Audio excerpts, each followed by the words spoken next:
আসসালামু আলাইকুম সবাইকে। আজকে আমি অনেক খুশি কারণ আজকে আমি যাব আমার একটা স্বপ্ন পূরণ করতে। এই তো আমি বাড়ি থেকে বের হয়ে পড়ছি। এই জায়গাটা কে কে চেনেন অবশ্যই সবাই কমেন্ট করে জানাবেন। আমি এইখান থেকে গাড়িতে উঠে পড়ছি। এখন আমি যাব নদীর ওই পার মানে ভেড়ামারা কুষ্টিয়াতে। এই জায়গাটা যত দেখি ততই ভালো লাগে। এই জায়গায় আসলে মনে হয় কি আমি বাহিরের কোনো দেশে আছি। আমি যে গরিব এটা আমি ভুলেই যাই, নিজেরে কেন জানি অনেক বড়লোক মনে হয়।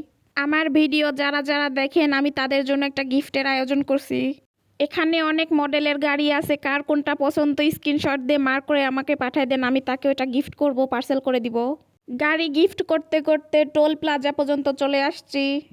এখন টোল প্লাজা পার করে চলে যাব সেতুর উপরে। টোল প্লাজার কিছু দূর আগ থেকে টোল প্লাজা পর্যন্ত রাস্তাটুকু আমার অনেক বেশি সুন্দর লাগে।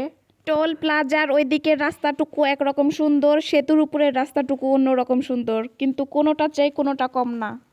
একদিকে আনবিকের অসাধারণ ভিউ, অন্যদিকে স্নিগ্ধ বাতাস আর শান্ত পানির স্রোত। নদীতে নৌকা নিয়ে মাঝি এক পার থেকে আর এক পার যায়, দেখতে অসম্ভব সুন্দর লাগে। আর সেতুর উপরে অনেক পরিষ্কার পরিচ্ছন্ন, কিছু দূর রাস্তা যাওয়ার পরে দূর থেকে দেখতে অনেক বেশি সুন্দর লাগে। আর একদিকে আমাদের সেই ঐতিহাসিক ব্রিজ, একসাথে এক জায়গায় দাঁড়িয়ে অনেক কিছু সৌন্দর্য উপভোগ করা যায়। আমরা যারা ঈশ্বরদীরূপপুরের মানুষ আছি তারা সবাই গর্বে গর্বিত। আমরা সবচেয়ে বেশি যেটা নিয়ে গর্বিত, সে অলরেডি আমাদের অত্যাচার শুরু করে দিছে। তার অত্যাচারে এখন না সরলেও একসময় নিজের থেকে ঠিকই সরে যাওয়া লাগবে। সে আমাদের এতটাই গর্বের, বুঝলে বুঝপাতা না বুঝলে তেজপাতা। অনেক কিছু বোঝাইতে বোঝাইতে আমার স্বপ্ন পূরণের জায়গায় চলে আসছি। এটা আমার অনেক শখ ছিল, শখ থেকে স্বপ্ন হয়ে গেছে। আর যেহেতু স্বপ্নটা ছোটোখাটো, পূরণ তো করাই লাগে। আমি চলে আসছি ভেড়ামারার এই দোকানটাতে। এইখান থেকে আমি কিছু পোলট্রি মুরগির বাচ্চা নেব এবং বাচ্চার খাবার ওষুধ যা যা লাগে সব কিছু নিব। আমি যদি এগুলো সুস্থভাবে সুন্দরভাবে বড় করতে পারি এবং আমার প্ল্যান অনুযায়ী সব কিছু করতে পারি, ইনশাল্লাহ এর পরের বার আরও অনেক বেশি করে নিব। সবাই আমার ইউটিউব চ্যানেলটাকে সাবস্ক্রাইব করবেন এবং বেশি বেশি কমেন্ট করবেন, লাইক করবেন, শেয়ার করবেন। বাড়ি আসার পথে আবার সেই সুন্দর জায়গাটা, নদীর মাঝখানে অনেক জায়গায় চর পড়ছে, দেখতে খুবই অবাক লাগছিল।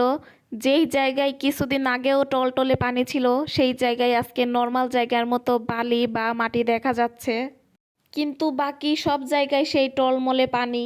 মুরগির বাচ্চা রাখার জন্য পারফেক্ট একটা জায়গার মাস্ট প্রয়োজন।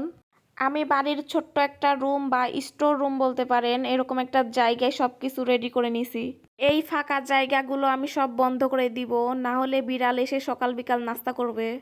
এই তো যাদের জন্য বাসা রেডি করছিলাম তাদের এখন তাদের বাসায় শিফট করে দিব। গাইজের ঘরের গাইজরা সবাই দোয়া করবেন। ওয়াও, দেখতে কত বেশি সুন্দর লাগতেছে, সবাই মাশাল্লাহ বলেন।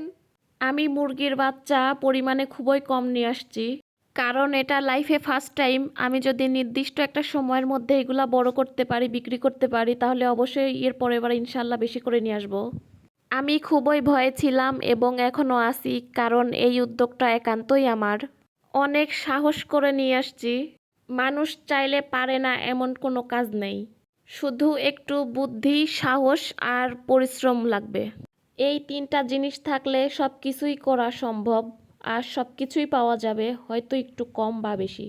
আমি অনেক খুশি এবং অনেক এক্সাইটেড। আমি বোরখা পরেই ওর সব কিছু রেডি করে দিচ্ছিলাম আর খাবারও দিয়ে দিচ্ছিলাম। খাবার দেওয়ার সঙ্গে সঙ্গে খাওয়া শুরু করে দিছে। এইখানেই শেষ না, আরও অনেক কিছু রেডি করে দিতে হবে। এদের সব কিছুই একটা নির্দিষ্ট সময়ের মধ্যে করতে হবে।